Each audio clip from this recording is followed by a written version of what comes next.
ట్రేడింగ్లో చాలా different styles ఉంటాయి. బ్రేక్అవుట్ ట్రేడింగ్ అనేది one of the styles. Course మీరు బ్రేక్అవుట్ ట్రేడింగ్ అనేది వినే ఉంటారు.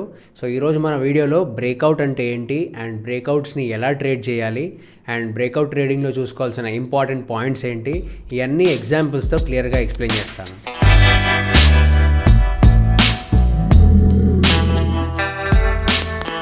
అందరికీ నమస్తే. ట్రేడింగ్ ఇన్ తెలుగు ఛానల్కి వచ్చినందుకు థ్యాంక్ యూ. నా పేరు money. So let's look at what is breakout trading.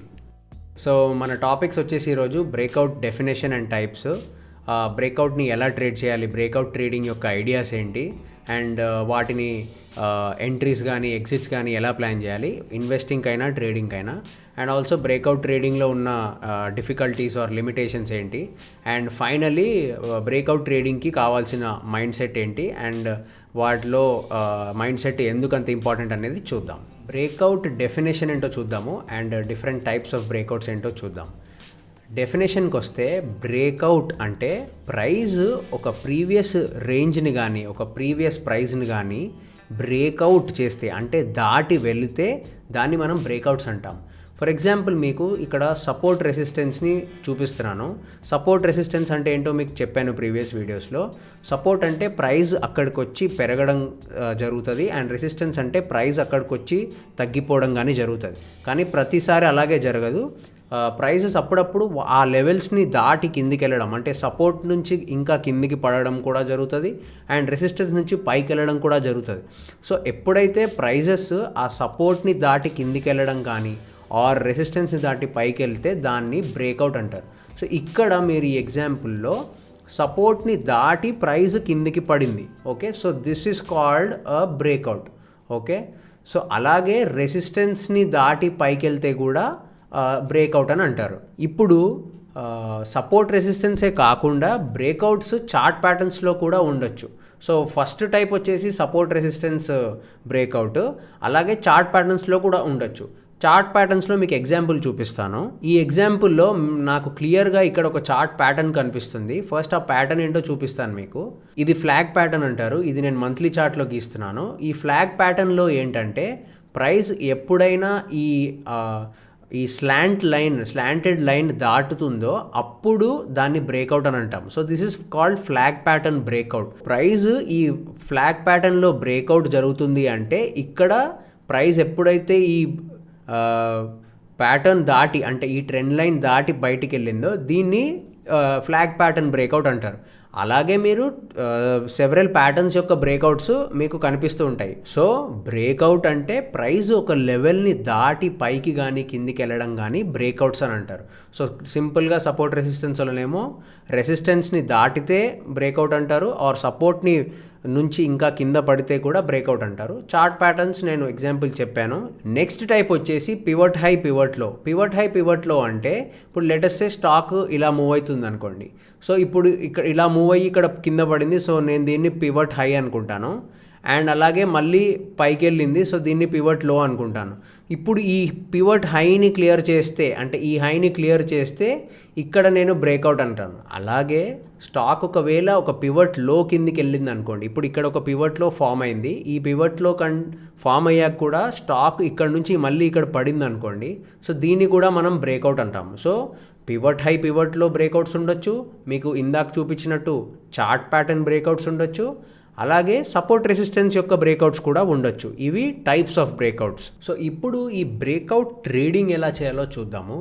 Breakout trading ఇందాక చెప్పినట్టు సపోర్ట్ రెసిస్టెన్స్ దగ్గర కానివ్వండి, ఆర్ చార్ట్ ప్యాటర్న్స్ దగ్గర కానివ్వండి, ఆర్ పివట్స్ దగ్గర కానివ్వండి చేయొచ్చు. ఇప్పుడు నేను ఒక ఎగ్జాంపుల్కి నిఫ్టీని 15 మినిట్స్ టైం ఫ్రేమ్లో పెట్టి చూపిస్తున్నాను. మీరు ఇక్కడ 15 మినిట్స్ టైం ఫ్రేమ్లో మీకు క్లియర్గా ఒక రెసిస్టెన్స్ లైన్ కనిపిస్తుంది ఆల్మోస్ట్ 12,019 దగ్గర, అండ్ మినీ సపోర్ట్స్ కనిపిస్తున్నాయి మీకు. సో మీరు ఈ చార్ట్ని చూస్తే ఇక్కడ మీరు ఒకవేళ చూసినట్టయితే లెఫ్ట్ సైడ్ నుంచి చూస్తే మీకు ఓకే, నాకు ఇక్కడ ఒక సపోర్ట్ ఉంది అని నేను అనుకోవచ్చు. సో బ్రేక్అవుట్ ట్రేడింగ్ యొక్క ఐడియా ఏంటి అంటే ప్రైజెస్ ఒకవేళ ఈ సపోర్ట్ లెవెల్ని కిందికి వెళ్తే ఆర్ పడితే అక్కడ మనం షార్ట్కి వెళ్ళాలి. అలాగే ప్రైసెస్ ఒకవేళ రెసిస్టెన్స్ లైన్ని దాటితే మనం అక్కడ కొనుక్కోవాలి. అంటే బ్రేక్అవుట్ ట్రేడింగ్ యొక్క ఐడియా సింపుల్. సపోర్ట్ దాటి స్టాక్ కిందికి వెళ్తుంది ఆర్ ప్రైస్ కిందికి వెళ్తుంది అంటే ఇంకా అక్కడ డిమాండ్ లేదు. సో నేను డిమాండ్ లేదు కాబట్టి అక్కడ సేల్ చేస్తాను ఆర్ అంటే షార్ట్ చేస్తాను, స్టాక్ని షార్ట్ సేల్ చేస్తాను అని అంటున్నారు.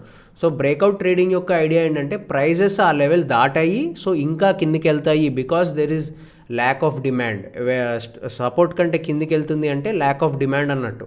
అలాగే రెసిస్టెన్స్ కంటే పైకి వెళ్తుంది అంటే ల్యాక్ ఆఫ్ సప్లై, అంటే చాలా డిమాండ్ ఉంది అని అర్థం. బ్రేక్అవుట్ ట్రేడింగ్ ఎక్కడ జరుగుతుంది అంటే obviously interest points for many traders. అంటే ఈ సపోర్ట్ రెసిస్టెన్స్లు ఎప్పుడైనా కూడా ప్రతి ట్రేడర్కి అవి ఇంట్రెస్టింగ్ పాయింట్స్. అక్కడికి వచ్చాక ఏం చేస్తారు ఆర్ ప్రైస్ ఎక్కడికి వెళ్తుంది అనేది ప్రతి ట్రేడర్ అబ్జర్వ్ చేస్తారు. సో ఆ పాయింట్స్ దగ్గర జరిగే మూమెంట్స్నే మనం బ్రేక్అవుట్స్ అంటాము. అఫ్కోర్స్ సపోర్ట్ రెసిస్టెన్స్ అవి ఉండొచ్చు ఆర్ చార్ట్ ప్యాటర్న్స్ కూడా అయి ఉండొచ్చు. ఇక్కడ నేను సపోర్ట్ రెసిస్టెన్స్ ఎగ్జాంపుల్లో చెప్తున్నాను. So breakout trading idea is very simple.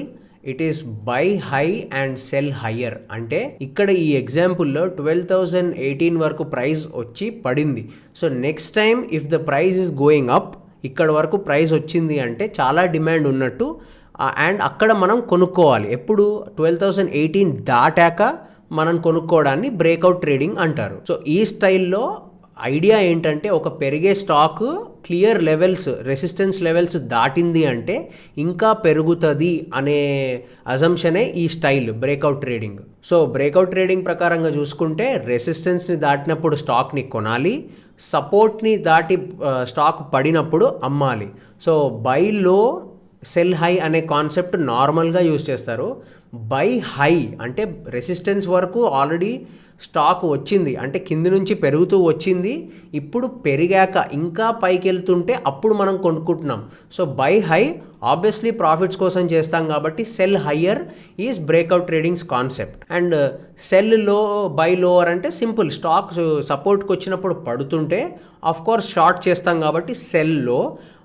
Profits ఎప్పుడు వస్తాయి? మీరు ఎక్కువలో అమ్మి తక్కువలో కొంటే, అంటే ఇఫ్ యూ సెల్ లో ఇక్కడ and you have to buy even lower, ఇంకా కిందికి వెళ్తే కొనుక్కోవాలి. సో అప్పుడు మన ప్రాఫిట్స్ కాబట్టి sell low buy lower or buy high sell higher. ఇది బ్రేక్అవుట్ ట్రేడింగ్ యొక్క కాన్సెప్ట్. సో ఇప్పుడు బ్రేక్అవుట్ ట్రేడింగ్లో ఎంట్రీస్ని ఎగ్జిట్స్ని ఎలా ప్లాన్ చేయాలనేది మనం చూద్దాం.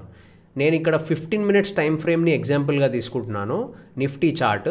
ఇప్పుడు ఫర్ ఎగ్జాంపుల్ మనం ఈ టైం ఫ్రేమ్లో ఇక్కడ ఈ పాయింట్లో అబ్జర్వ్ చేస్తున్నాం అనుకోండి. సో మన దగ్గర ఆల్రెడీ ఒక సపోర్ట్ గీసుకున్నాము, ప్రైస్ 3 times ఆ లెవెల్కి వచ్చి యూనో అది సపోర్ట్ లాగా పెట్టుకున్నాము. ఇప్పుడు నెక్స్ట్ టైం ఆ సపోర్ట్ కానీ దాటి స్టాక్ కిందికి వెళ్తే మనం షార్ట్ చేయాలి. ఇప్పుడు ఇక్కడ ఏం జరిగింది, ఇక్కడ మనం అబ్జర్వ్ చేస్తే అఫ్కోర్స్ మనకు తెలుస్తుంది ఈ జర్నీలో స్టాక్ పడుతుంది అని మనకు తెలుస్తుంది. అప్పుడు మనం ఏం చేస్తాము, ఈ సపోర్ట్స్ దగ్గర ఎలా జరుగుతుంది అనేది మనం చూస్తాం. సో ఆబ్వియస్లీ ఇక్కడ స్టాక్ ఈ క్యాండిల్లో మనకి బ్రేక్అవుట్ జరిగింది, అంటే మనం గీసుకున్న లైన్ ఒకటి దాటింది. కానీ మనం అక్కడే తీసుకుంటామా అంటే లేదు. బ్రేక్అవుట్ అంటే స్టాక్ ఆ లెవెల్స్ని దాటి అక్కడ సస్టైన్ అవ్వాలి. అంటే ఇప్పుడు ఈ 11,825 అనే ప్రైస్ని దాటి కిందికి వెళ్తే అప్పుడు మనం బ్రేక్అవుట్ జరిగింది అని అనుకోవచ్చు. సో దాటింది అని మీరు ఎలా కన్ఫర్మేషన్ తీసుకుంటారు అంటే క్లియర్గా స్టాక్ ఆ బ్రేక్అవుట్ కంటే కిందికి వచ్చి క్లోజ్ అవ్వాలి. మీరు ఇక్కడ చూస్తే క్లియర్గా స్టాక్ అక్కడికి వచ్చి క్లోజ్ అయింది. ఈ పర్టికులర్ క్యాండిల్ చూస్తే మీరు స్టాక్ క్లియర్గా మనం గీసుకున్న లైన్ కంటే అండ్ సపోర్ట్ లైన్ కంటే కిందికి వచ్చి క్లోజ్ అయింది. ఇది మనకి కన్ఫర్మేషన్ క్యాండిల్. సో ఇది మన కన్ఫర్మేషన్ క్యాండిల్. మరి ఇప్పుడు మన దగ్గర కన్ఫర్మేషన్ ఉంది బ్రేక్అవుట్ జరిగింది అని. మరి మనం ఎంట్రీ ఎక్కడ తీసుకోవాలి అంటే ఇక్కడ 2 types ఉంటాయి. ఎంట్రీ ఇమ్మీడియట్ లో దగ్గర తీసుకోవచ్చు. కొంతమంది ఏం చేస్తారంటే ప్రైస్ మళ్ళీ పైకి వస్తుంది అంటే దాన్ని రీటెస్ట్ అంటారు. రీటెస్ట్ అంటే ఇలా జనరలీ సపోర్ట్ రెసిస్టెన్సెస్ ప్రైజెస్ కిందికి వెళ్ళడం పైకి వెళ్ళడం కానీ జరిగితే మళ్ళీ అప్పుడప్పుడు వెనక్కి వస్తాయి. సో అలా వెనక్కి వచ్చినప్పుడు మళ్ళీ ఈ లెవెల్స్ దగ్గర తీసుకోవడము, ఆర్ ఇక్కడ నేను చెప్పినట్టు ఈ కన్ఫర్మేషన్ క్యాండిల్ యొక్క లో కింద మనం ఎంట్రీ కూడా తీసుకోవచ్చు. సో ఇక్కడ ఎంట్రీస్ కన్ఫర్మేషన్ క్యాండిల్ యొక్క లో క్లియర్ అవుతే తీసుకోవచ్చు, ఆర్ మళ్ళీ వెనక్కి వెళ్తే దాన్ని రీటెస్ట్ అంటారు. ఇఫ్ ఒకవేళ రీటెస్ట్ జరిగితే రీటెస్ట్ దగ్గర కూడా మనం ఎంట్రీస్ ప్లాన్ చేయొచ్చు. ఈ పర్టికులర్ ఎగ్జాంపుల్లో రీటెస్ట్ అనేది జరగలేదు. ఆఫ్ కోర్స్ రీటెస్ట్ మెథడ్ ఉన్న వాళ్ళకి ఎంట్రీ దొరకదు, వాళ్ళు మళ్ళీ వేరే ఎంట్రీ మెథడ్ ప్లాన్ చేసుకోవాలి. ఒకవేళ కన్ఫర్మేషన్ క్యాండిల్ క్లియర్ అయ్యాక ఎంట్రీ అంటే ఇక్కడ మీకు ఎంట్రీ దొరికింది. ఇప్పుడు స్టాప్ లాస్ ఎక్కడ పెట్టుకోవాలనేది మనం చూద్దాం. లాజికల్గా ఒక బ్రేక్అవుట్ ట్రేడింగ్లో స్టాప్ లాసెస్ అంటే, బ్రేక్అవుట్ అనేది ఐడియా ఏంటి? ఇప్పుడు స్టాక్ ఇక్కడ నుంచి కిందికి వెళ్ళింది, ఇంకా మళ్ళీ రాదు అనే ఐడియా, రైట్? ఆ ఐడియా పరంగా చూస్తే మళ్ళీ ఇక్కడికి వస్తే మనం స్టాక్ బయటికి వచ్చేయాలి. సో మీరు స్టాప్ లాస్ ఈ బ్రేక్అవుట్ పాయింట్ అయినా పెట్టుకోవచ్చు, ఆర్ బ్రేక్అవుట్ పైన ఉన్న ఏదైతే క్యాండిల్ ఉందో ఈ క్యాండిల్ యొక్క హై దగ్గర కూడా మీరు స్టాప్ లాస్ని పెట్టుకోవచ్చు. సో మనం ఇక్కడ ఎంట్రీ తీసుకున్నప్పుడు ఇది మన స్టాప్ లాస్, ఈ క్యాండిల్ యొక్క హై మన స్టాప్ లాస్. ఈ స్టాప్ లాస్కి ఇక్కడ ఎంట్రీ తీసుకుని మనం ఎగ్జిట్స్ ఎలా ప్లాన్ చేయాలనే డౌట్ వస్తుంది. సో ఎగ్జిట్స్ మళ్ళీ మల్టిపుల్ వేస్లో ప్లాన్ చేయొచ్చు. అంటే మీరు మీ స్టైల్ ఆఫ్ ట్రేడింగ్ని బట్టి ఎగ్జిట్స్ని ప్లాన్ చేయాలి. కొంతమంది టార్గెట్స్ పెట్టుకుంటారు. టార్గెట్స్ అంటే నేను నా ప్రైస్ 3% ఆర్ 4% పడితే నేను బుక్ చేసుకుంటాను అని. కొంతమంది ప్రైస్ యాక్షన్ బట్టి పెట్టుకుంటారు, ఆర్ కొంతమంది ఇండికేటర్స్ బేస్డ్ ఎగ్జిట్స్ పెట్టుకుంటారు. అది it is up to you. So exits మీరు ఎలా ప్లాన్ చేస్తారనేది అగైన్ మీ స్టైల్ ఆఫ్ ట్రేడింగ్ని బట్టి ఉండాలి. కానీ stop loss is very important in breakout trading. మీరు బ్రేక్అవుట్ ట్రేడింగ్లో ఎంట్రీ తీసుకున్నాక స్టాప్ లాస్ మీరు ఇంకెక్కడ ఈ రెసిస్టెన్స్ దగ్గర పెట్టుకుంటాను అని అనుకుంటే చాలా లాసెస్ ఎక్కువ అవుతాయి. బట్ బ్రేక్అవుట్ ట్రేడింగ్లో లాజికల్గా స్టాప్ లాస్ ఇక్కడ పెట్టుకుంటే బెటర్. బికాజ్ కాన్సెప్ట్ ఏంటి, బ్రేక్అవుట్లో ప్రైస్ ఇంకా అక్కడ నుంచి వెళ్ళిపోవాలి అనేది మన concept. So closer stop loss would be a little more logical. So first of all మనం ఎంట్రీ కోసం వెయిట్ చేస్తాము, బ్రేక్అవుట్ కోసం వెయిట్ చేస్తాము, and then we will look for confirmation. After confirmation అంటే అది అప్పటికప్పుడు కాకపోయినా మీరు ముందే డిసైడ్ అవ్వాలి మీ ఎంట్రీ స్టైల్ ఏంటి, రీటెస్టా లేకపోతే మీరు ఇమ్మీడియట్ ఎంట్రీయా అనేది మీరు ప్లాన్ చేసుకోవాలి ముందే. సో మీరు ఇమ్మీడియట్ ఎంట్రీ అయితే మీరు ఇందాక చెప్పినట్టు ఇక్కడే ఎంట్రీ అయిపోవాలి, రీటెస్ట్ అయితే వెనకాలకి మళ్ళీ వచ్చే వరకు వెయిట్ చేయాలి. ఫోర్త్ ఫ్యాక్టర్ వచ్చేసి వాల్యూమ్ అంటే ఆ బ్రేక్అవుట్లో మీకు ఎంత వాల్యూమ్ ఉంది, ఎంత వాల్యూమ్తో బ్రేక్అవుట్ జరుగుతుంది అనేది కూడా చూసుకుంటారు. దీంట్లో నేను వాల్యూమ్ చూపించలేదు. ఫర్ ఎగ్జాంపుల్ నేను వాల్యూమ్ అనే ఇండికేటర్ యాడ్ చేస్తే, సో మీరు వాల్యూమ్ చూసుకున్నట్టయితే ఈ పర్టికులర్ క్యాండిల్లో వేరే క్యాండిల్స్ కంటే ఎక్కువ వాల్యూమ్ ఉందా లేదా అని కొంతమంది చూసుకుంటూ ఉంటారు. సో ఫర్ ఎగ్జాంపుల్ నేను ఈ డేలో హైయెస్ట్ వాల్యూమ్ వచ్చేసి 9:15కి ఉంది. ఓకే, ఈ పర్టికులర్ బ్రేక్అవుట్ క్యాండిల్లో వాల్యూమ్ ఎంత ఉంది అని నేను చూసుకుంటాను. కొంతమంది ఎలా పెట్టుకుంటారు, నాకు ప్రీవియస్ 10 వాల్యూమ్స్ కంటే ఎక్కువ ఉండాలి అని పెట్టుకుంటారు, ఆర్ కొంతమంది ఈ 9:15 వాల్యూమ్ కంటే ఎక్కువ ఉండాలని పెట్టుకుంటారు. It's up to them.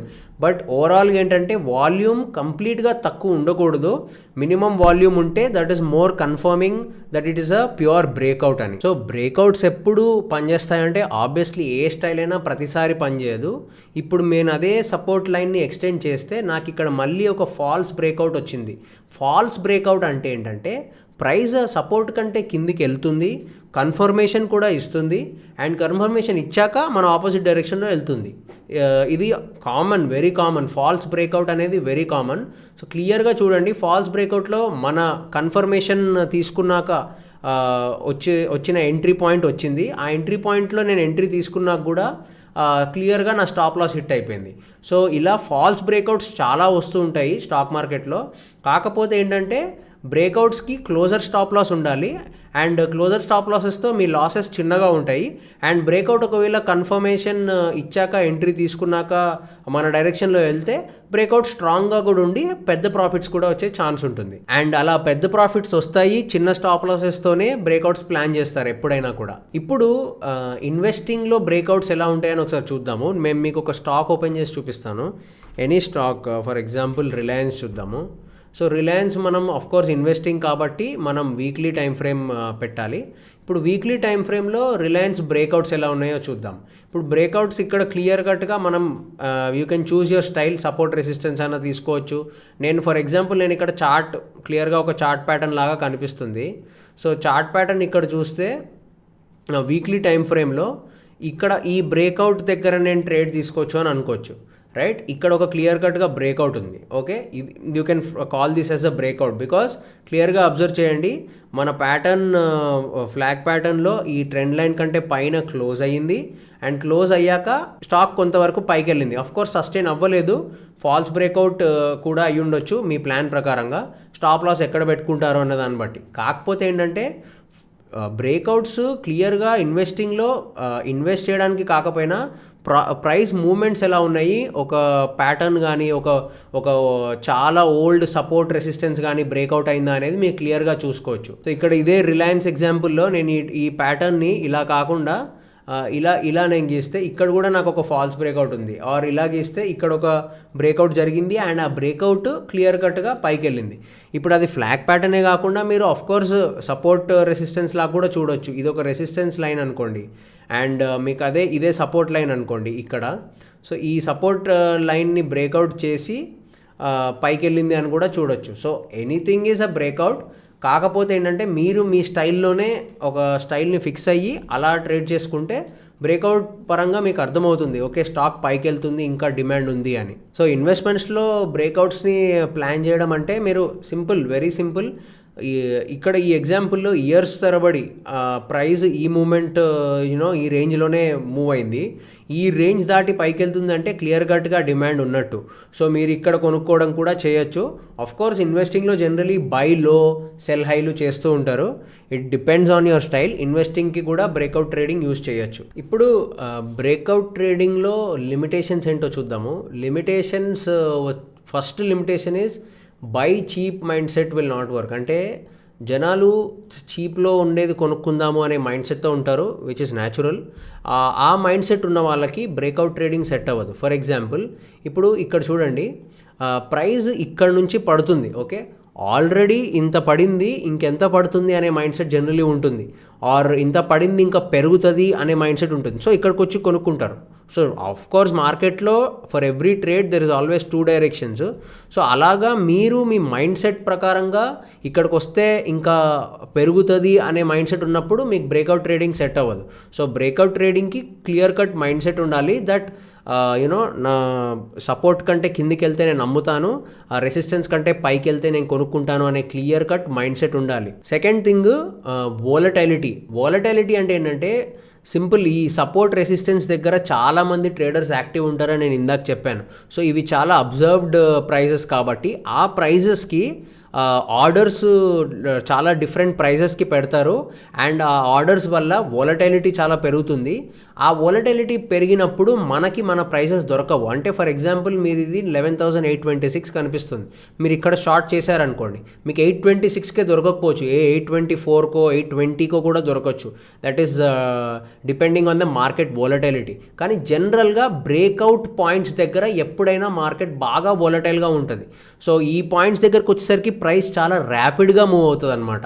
So support దగ్గర కానీ రెసిస్టెన్స్ దగ్గర కానీ ప్రైస్ ఎప్పుడు కూడా ర్యాపిడ్ మూమెంట్స్ ఉంటాయి.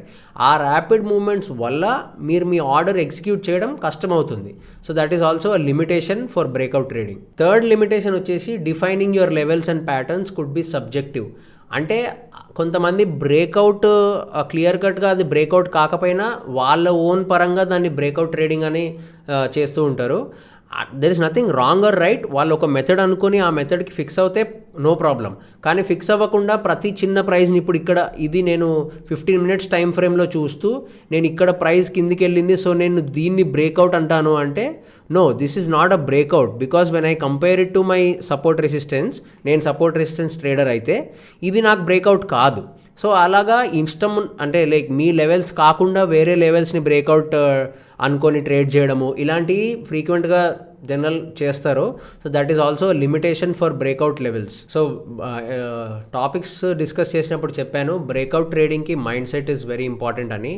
ఎందుకు అంటే బ్రేక్అవుట్స్ ఎప్పుడైనా చాలా పేషెన్స్ని ఇన్వాల్వ్ చేస్తాయి. అంటే మీరు చూడండి ఇక్కడ ప్రైస్ ఇందాక చెప్పినట్టు ఈ మూమెంట్లో మీరు చాలా పేషెంట్గా ఉండాలి. ఇక్కడ నుంచి ప్రైస్ క్లియర్గా పడింది, ఈ ఫాల్లో మనకి బ్రేక్అవుట్ ట్రేడర్ అయితే మీరు ఎలాంటి ప్రాఫిట్ లేదు అండ్ మీరు ఇక్కడికి వచ్చాకే మీరు మీ యాక్షన్ తీసుకోవాలి.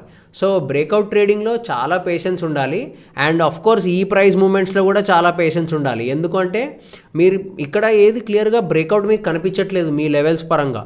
సో ఆబ్వియస్లీ ప్రైస్ ఈ మూమెంట్స్లో ఉంది, ఈ రేంజ్లో ఉంది అంటే మీకేమీ ట్రేడ్ లేదు కాబట్టి చాలా పేషెంట్గా ఉండాలి. So mind set is very very important. మీరు ఎక్కువ పేషెన్స్ లేని పర్సన్ అయితే బ్రేక్అవుట్ ట్రేడింగ్ మీకు అస్సలు సెట్ అవ్వదు. సో సెకండ్ పాయింట్, ఇందాక చెప్పినట్టు వోలటైలిటీ హై ఉన్నప్పుడు మీకు ప్రైసెస్ దొరకవు కాబట్టి మీరు అనుకున్న ప్రైసెస్కి ఎప్పుడు దొరకవు. సో మీరు అనుకున్న ప్రైసెస్ దొరకనప్పుడు మీ మైండ్ సెట్ చాలా దెబ్బతింటుంది. ఆ దెబ్బతింటున్న మైండ్ సెట్ని కంట్రోల్ చేసుకుంటూ ఉండాలి ఎప్పటికప్పుడు. సో బ్రేక్అవుట్ ట్రేడింగ్లో ఎప్పుడు కూడా మీరు అనుకున్న ప్రైసెస్ దొరకవు, ఆఫన్ చాలా రేర్గా దొరుకుతాయి and over a period of time అన్నీ యావరేజ్ అవుతాయి, ఐ నో, బట్ స్టిల్ ఆ immediate effect on your mind will always be there. So breakout ట్రేడింగ్లో ప్రైసెస్ దొరకకపోవడం వల్ల చాలా మైండ్ సెట్ డిస్టర్బ్ అవ్వడం కానీ జరుగుతూ ఉంటాయి. బిగినింగ్ స్టేజెస్లో చాలా జరుగుతాయి. సో అలాగా ప్రైసెస్ దొరకనప్పుడు మైండ్ సెట్ని స్ట్రాంగ్గా ఉంచుకోవడము వెరీ వెరీ ఇంపార్టెంట్.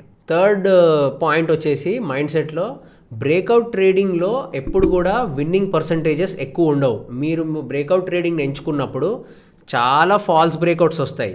ఇప్పుడు ఇక్కడ నేను తీసుకున్నాను, నాకు ఎక్కడ స్టాప్ లాస్ లేదు అంటే మళ్ళీ ఈ ట్రేడ్లో నాకు ఇక్కడ స్టాప్ లాస్ హిట్ అయ్యి బయటకు వచ్చేసింది. సో ఇంత మూమెంట్ అయ్యాక కూడా నాకు ప్రాఫిట్స్ రాలేదు. సో బ్రేక్అవుట్ ట్రేడింగ్లో ఎప్పుడు కూడా విన్నింగ్ పర్సంటేజ్ తక్కువ ఉంటుంది.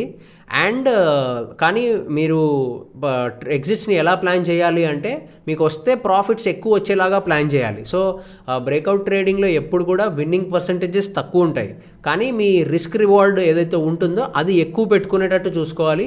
అప్పుడే మీకు ఓవరాల్గా బ్రేక్అవుట్ ట్రేడింగ్ ప్రాఫిటబుల్గా ఉంటుంది. సో బ్రేక్అవుట్ ట్రేడింగ్లో you will always win less often, అంటే తక్కువ సార్లే గెలుస్తారు, కానీ గెలిచినప్పుడు ఎక్కువ గెలిచేలాగా మీరు ప్లాన్ చేయాలి. అది మీ ఐడియా ఉండాలి బ్రేక్అవుట్ ట్రేడింగ్లో.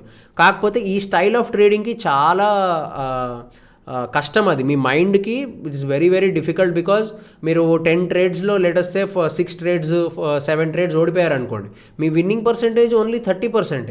సో ఆ 30% విన్ రేట్ 25% విన్ రేట్ ఉండడం అనేది సైకలాజికల్గా చాలా డిఫికల్ట్. అందుకే మీ మైండ్ సెట్ చాలా క్లియర్గా ఉండాలి బ్రేక్అవుట్ ట్రేడింగ్కి. సో మనం అనుకున్న టాపిక్స్ అన్ని డిస్కస్ చేసాము. అఫ్కోర్స్ బ్రేక్అవుట్ ట్రేడింగ్ అంటే ఏంటి, బ్రేక్అవుట్ అంటే ఏంటి, ఎంట్రీస్ ఎగ్జిట్స్ ఎలా ప్లాన్ చేయాలి.